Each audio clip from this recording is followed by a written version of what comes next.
At the ranch, Victor on the phone says, "Send him in." Adam enters and Victor gives him a brisk hug. Adam asks about his health. His dad is feeling better. Adam warns, "Just take it easy." Victor asks what's on his mind. Adam tells him he was right. Moving onto the ranch was the best thing he could have done, and bringing Chelsea with me. Living under the same roof with Connor has been so much better. Victor reminds Adam his son asked for it. Adam says he's happy. Victor thinks Adam is too. He suspects it has to do with Chelsea. Adam admits they're closer, and it may be possible to have the good times back again. Victor says he deserves happiness. It seems everything in his life is falling into place. Victor admires how Adam jumped back in the saddle at Newman Media. Adam points out he built it from the ground up. Victor admires how he dealt with Connor's OCD as a dad. Adam says part of him wants to make him proud. If he could live up to his legacy, that's all he could hope for. Victor doesn't take that for granted and will support him and also Chelsea. "She's welcome in my family." He asks, "Now, where do you go from here?" Adam won't pressure her. He already got her to have dinner with him and open her mind to the possibility. Whatever is next is up to her. Victor admires how Chelsea has found herself. Adam's grateful he sees her in a new light. Victor will always be there to support him. Adam sighs. It's nice to be so aligned with him. He's grateful. Victor appreciates what he has said. Adam nods. "Thanks, Dad." At the old ranch, Chelsea asks Chloe what she thinks. She feels she's walked into the belly of the beast. Chelsea felt off at first as well, but now it feels like they're home. Chloe asks, "You're not together with Adam." Chelsea says they're not back together officially, but they're on their way. Chloe knows he loves Connor. Chelsea says he's a good dad and has become so much less selfish. She knows Chloe thinks he's bad news and invites her to let her have it. Chloe surprises her by saying she's really happy for her. Chelsea gawps, "Are you okay? Do you need medical attention?"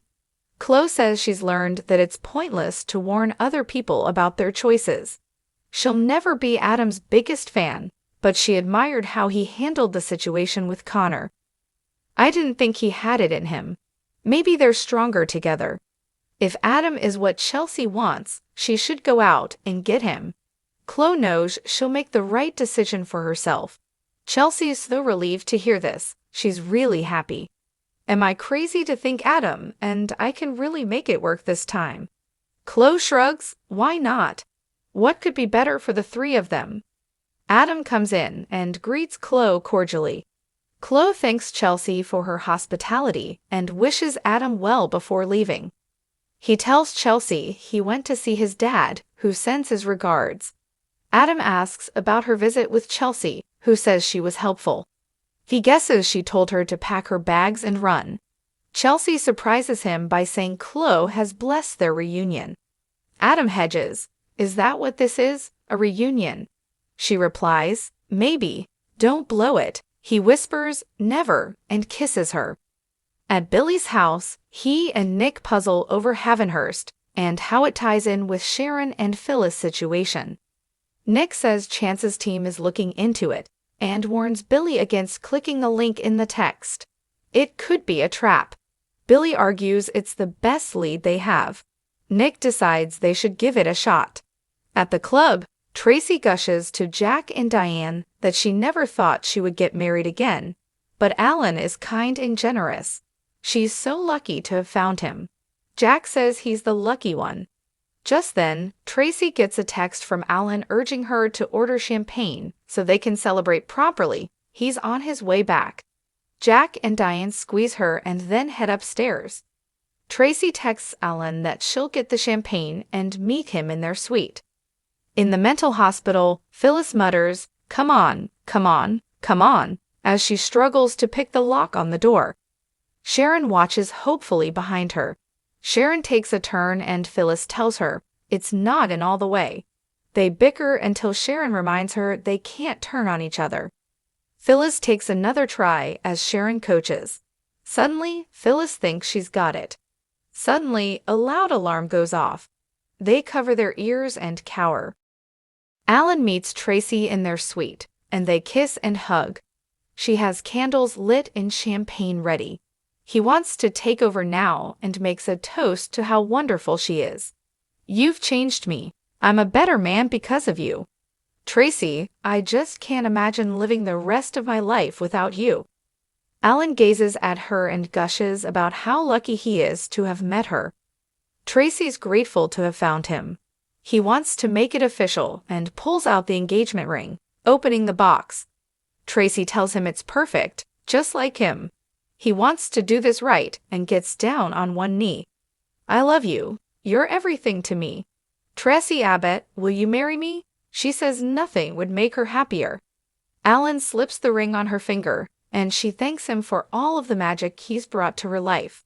As they kiss, his phone dings and a notification pops up about a potential breach. At the hospital, Phyllis manages to shut off the alarm. Sharon says there has to be another way. Phyllis hollers that there is no other way.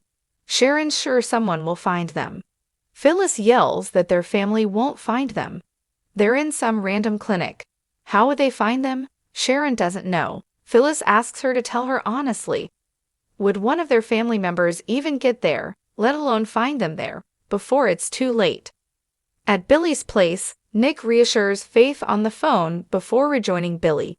He clicks the link in the text from the burner phone, and they see a snapshot of Phyllis and Sharon in the locked room at the hospital. Billy gawps, "What the hell?" They deduce that the women are being held captive inside the facility.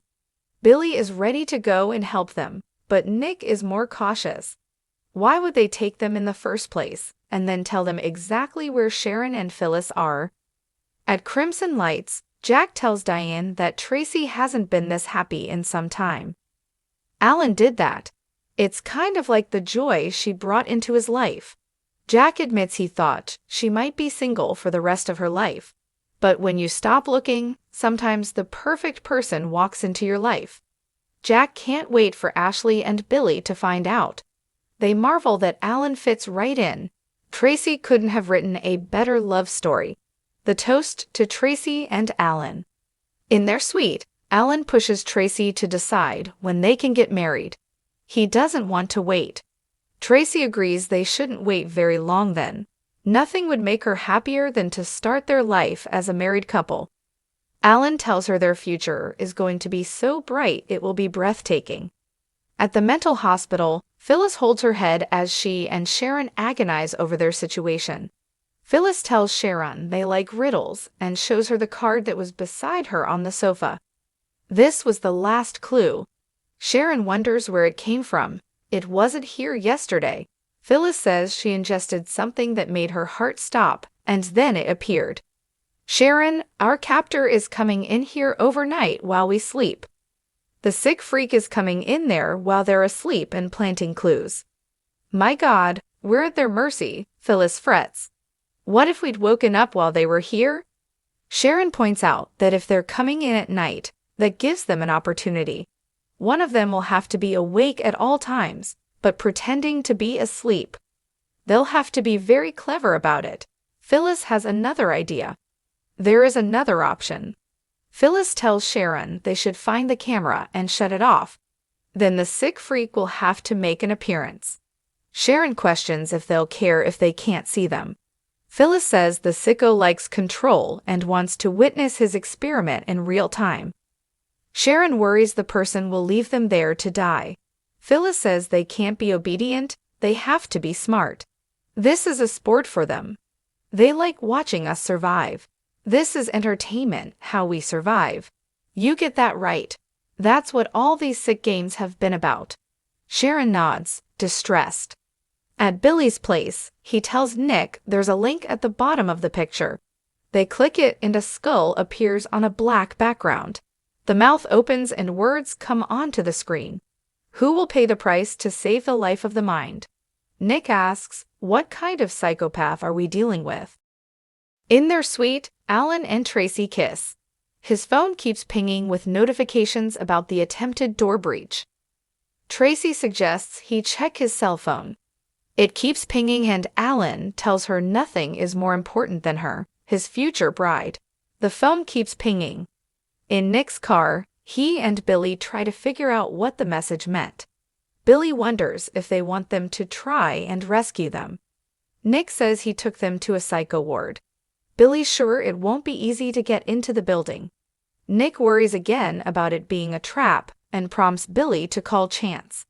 After doing so, Billy tells Nick that Chance is on the way to Havenhurst with a team.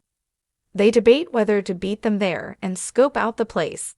Nick isn't wasting any more time. Billy declares that if Sharon and Phyllis are there, they're going in to get them.